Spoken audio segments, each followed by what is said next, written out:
Velasquez. I am a member of the Coley Stink team, which is, the name is in transition actually right now. Oh, that's the best name. But really, this is a collaboration between us and Portland Clean Air. It is their content that I'm presenting to you. We're going to use their website because they really have been the pioneers in making this type of information available and accessible to the public. So it's the easiest way to go for me, and that's why I begin there. The context for this work, which of course most of you will know this already, why we go to the Portland Clean Air website to start our work, and then how to step by step get to the information that you want. Before we go here, really the idea is to make it as easy and simple for you to figure out and identify who your polluters are, what kind of permits they have, what they're allowed to emit, and how you can become active with that information, what you can do with that information once you have it. Excuse me, are you Yes. going to have this stuff on here? Yeah. We know this whole thing starts with the Moss study, right? And the indication that it gives us about the dangers that are lurking in our air. I think for a lot of us, for me, it was an awakening, realizing that this is not the city that I thought it was, and that I really didn't know much about it.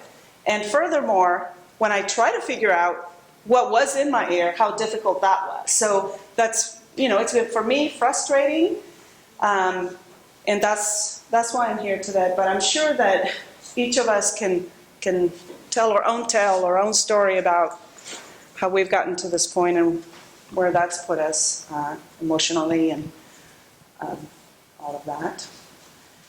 What is clear to me is that the agencies that are there to ensure that our air is clean are not really making it easy for us to get information and to be part of the process of changing the regulations. It's something that we have to take on as citizens and residents and make our own costs, and as you know, really have stick-to-itiveness, as Aaron Brockovich said at that event, right? That really stuck with me.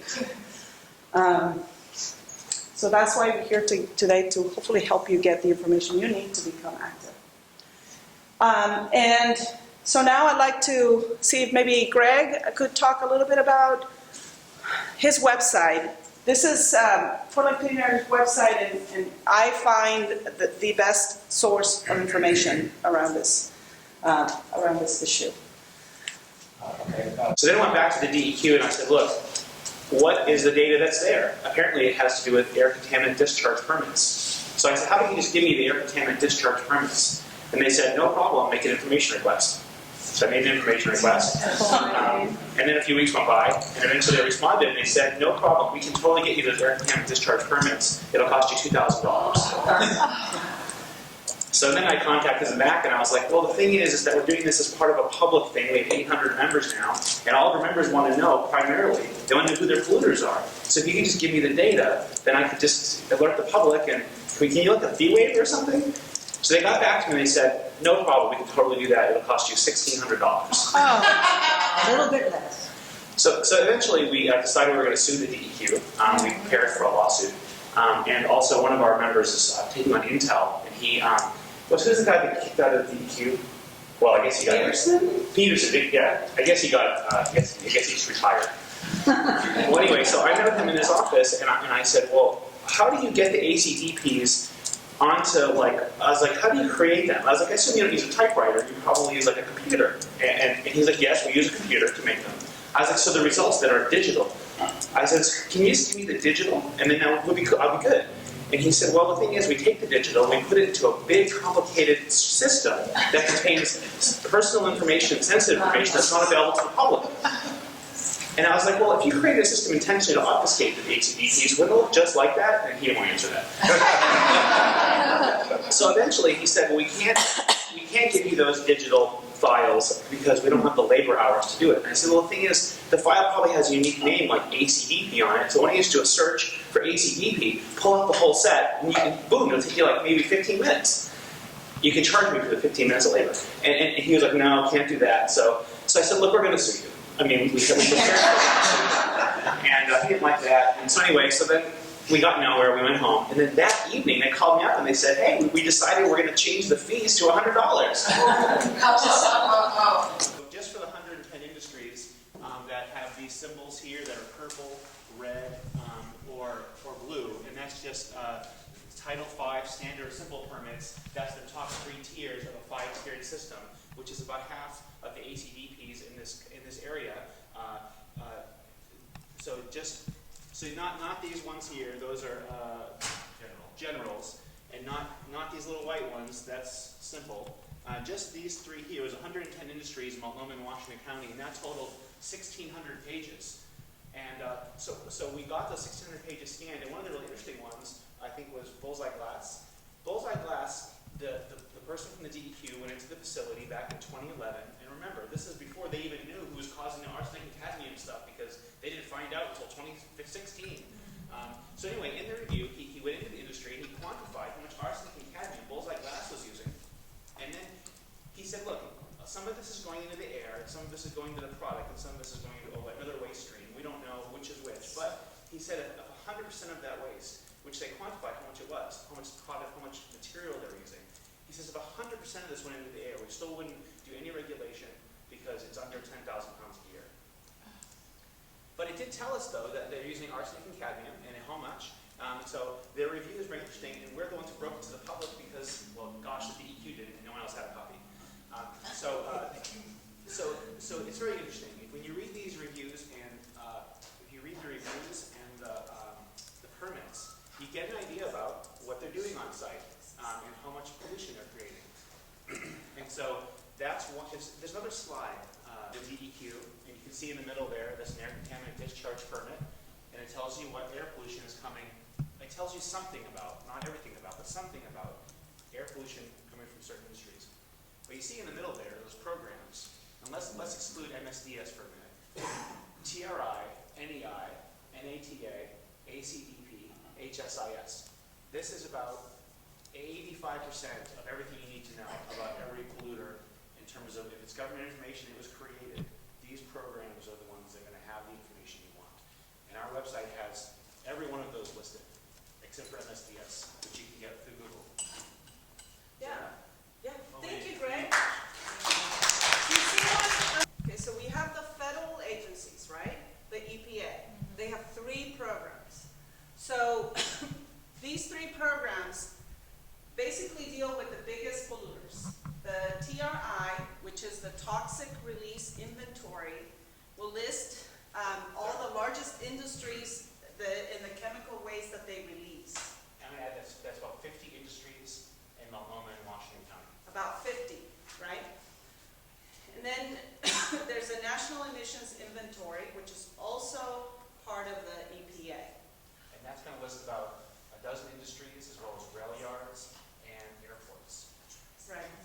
And all of this information is in the presentation that you can get emailed to you if you write your email on a post-it and stick it on the poster in the back. So I will send this all to you, for you can really go into it and, spend the weekend. What's interesting to me, for instance, when you look at OSHA regulations, and we've all heard about OSHA, that really has to do with toxic chemicals on a site and how they might put the employees in danger. So it lets you know what's on site, not necessarily what's released into the air or the water. So just how it endangers the employees. So that's the category. And then there's the HSIS, which is put out by the Office of State Fire Marshal. So that's what they store on site. Potentially, I'm inferring, could cause a fire, right? So that's stored on site. It's not necessarily what's released, but it's what's stored. Yes? The other piece is, what I was going to say is the ACDP is a permit that I think, like the majority of the industries have to file when they knowingly run an operation that requires, so that part of the operation involves air emissions. So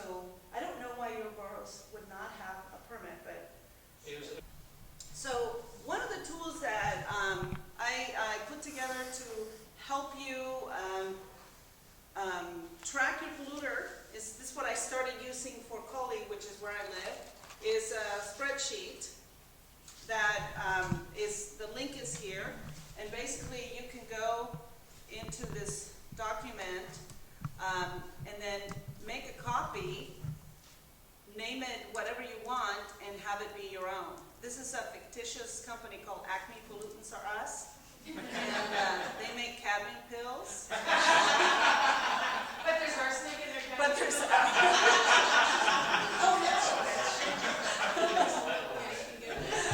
there's 376. So there's a difference, and you see red inverted teardrops and purple ones, and then the little yellow signs.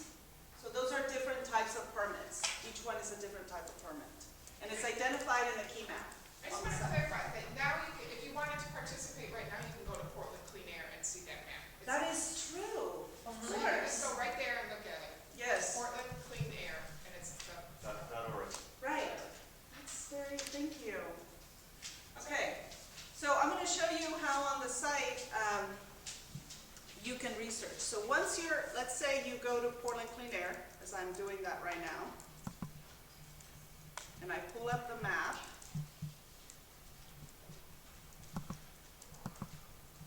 Hold on. I want to scroll down a little. Yes, yes. So if I scroll to the right, I can see the map, right, of what each symbol means. The legend. Yes, the legend. I'm sorry, you're right, the map to the legend. So let me give you an example. So here's my favorite polluter. It's Owens Brockway. And so I can see by reading the key that this company has a Title V permit, right? So that is the highest level of ACDP permit that that's issued. highest level of permits. Exactly, yes. So when I clicked on it, if you notice, this pop-up window came up from the left. And I scroll down and I can get their address, their all the information. Now I took that and I put that into my spreadsheet because I'm keeping track of them, right? But now here, I click on, this is a file that Portland Clean Air put together. I click on that and those are the scans that they made from DEQ. So that when Seth was talking about physically going to their office and scanning with their own scanner, these documents, they uploaded them onto their website. So here's when I clicked on that permit, here's what I have. It's I don't know how long this document is, but it's got, 15 pages. right. So here's my weekend reading. And it's got some acronyms and some explanations. Also be really careful that one of the things that I've been confused by is that so each permit has a threshold, like the parameters that you're allowed to emit this from this much to this much, and here's your limit. So we're going to give you a permit, and this is as much as you can emit. But that doesn't mean that's what they emit. They might emit over here or over here, mostly over here toward the end, right? So understanding their limits is different than knowing exactly what they put out. So just kind of be conscious of that. Generally speaking, the major polluters go up near their limits, but the lower level permits have such high limits anyways that a lot of the polluters won't be like reaching the limits just because they're not big enough. And the limits for the standard permit, for example, are actually pretty high. So Yeah, so this is the top Title V permit. yeah. They emit the most. And they go down in seriousness, most air pollution, to a company that might not even emit in DEQ's mind enough to merit a permit, right? So there might be, I don't know what type of company that would be, but apparently Robots? Ouroboros, right? That one. All right, so you've seen the website, now what? Another piece of information that you can, there's a lot on Portland Clean Air. I mean, you can, and they keep adding to it. So another piece of it is the toxic release inventories, which if you remember from that table, is also from the EPA. And so there's this PDF, this document that you can look at, and it gives you these companies that have this permit. But what's really cool see their address, the chemical waste, the pounds released per year, whether that chemical has been classified as carcinogenic, mutagenic, or toxic. So that's, it's easy, I mean, it's good information to have on hand if one of these companies is your neighbor. Wait, I would, I went through this and then I added information from here to my table just to keep track of the companies, my polluters, and what they're doing. And anyway, so all of these that have a number on the map are described there. Well, I want to point out that this comes from a data set, which is a little confusing to get from the EPA website, and it's all of this data. And so I was thinking if you're like Neo from the Matrix, you can just look at the data and you can see this. But I looked at it and I'm like, oh my gosh, I couldn't even handle it. There's all this other data there too, and I was like, oh my gosh. So we created this because you just glance at this, you know what's going on. I wish the EPA would just, do that. But the EPA is better than the DEQ. The EPA was super hard because they have a map sort of like this. This is easier to use, but the DEQ is like really, and some of the stuff in EPA too is also just these data sets. So it's just hard for citizens because, like, who looks at data and just sees right through the data, unless you're like a hacker or something, That right now the data is in sort of in an Excel spreadsheet or PDF format. You can download it. And you click on these symbols and you do get the information about the polluter, but you don't have the linked permit. So, yeah, so I'm in the process of adding the, a further breakdown like I had on the other map. Instead of having to go look up in the Excel spreadsheet. So we'll have a link there on the bottom left in the future. But right now, you basically get the name, the facility ID, and the address. But if you want to look up what's actually in there, you have to go download the Excel spreadsheet or PDF. Over here. And there's instructions on how to do this. There's a how to use this map PDF that gives you more information as to how to go step by step and understand it. So the other resource that's really, really important for you to know about is Portland Clean Air's pollution models. So these models are PDFs also, and they give you more information about the potential cancer risk. And so here is where we know that actually diesel particulate matter is a lot more of a big deal than may have been previously known. But they've also tracked, let me see, I'm going to go kind of fast here. You can look at it at your leisure. They also just got the email. Oh, you have the presentation, and it's on the website. So I mean, there's arsenic here, two glass companies here, nice. Cadmium, and this is interesting because a lot of people had looked at this area, but I started looking at this area here because it's in my neighborhood, and a lot of other benzene pollutants. Okay. Yeah, a lot of the organic compounds kind of got ignored because the Moss study mostly looks at heavy metals because that's what gets absorbed from the air from them. And Yeah. organics, because it's an organic life form, it just incorporates the VOCs rather than, so it's not something you can easily sample from Moss. But it's important to understand that the organic compounds from like gasoline and diesel are just as bad, if not worse. Yeah.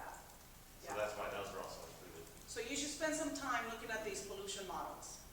And then, if you want more information about specific toxic chemicals, it's easy to Google the MSDS sheets, and they give you some information about potential health impacts of each chemical. So in isolation, they can tell you, how you would normally get that, whether it's ingestion or inhalation, and what carcinogenic effects there might be. So if you want more detailed information on specific chemical pieces, this is one suggestion of how to do it. Yeah, if it's in the state fire marshal data, 97% of those compounds I was able to find an MSDS for actually on the state fire marshal's website, so I extracted all those. So if you aren't able to find it on Google, we have that. And in the next few weeks, we'll have the MSDSs linked from our own website. Yeah. Okay, so in my research for my neighborhood COLI, I'm developing this list now. So this is how I have it. I have, by name, I'm adding the address, the permits, and so this is how I'm keeping track of what I'm doing. So it's a way that you could do it as well, just another suggestion. Now, so now you know who the polluters are, or you know how to find out. You know about the permits a little more than you did before, hopefully. You know about what these emissions look like on a map in terms of the region. And then what the potential health risks are. So what now? So one of the really great things that Portland Clean Air has also done is put together the process by which you could have an impact on the law. You know, where can you step in as a citizen and have a say, be part of the, you know, the permitting process, or what else can you do? So in the guide that we will email you, there's step-by-step instructions to do that. We're not going to go through them now because there's no time. Finally, there's, of course, the community that's formed on Facebook around this, and some of it off Facebook also. So we really want to keep people connected and get you to be part of the local effort that impacts your neighborhood, because truly is by being together with other people that we can do a lot more than we're able to do alone. So these 6 groups are for sure on Facebook, but there's more. And then in the last page, I added some other resources that people passed to me that might be helpful to you. One thing is, that's all I have. So we're here to help you. We have about 35 minutes that you can at least start building a list if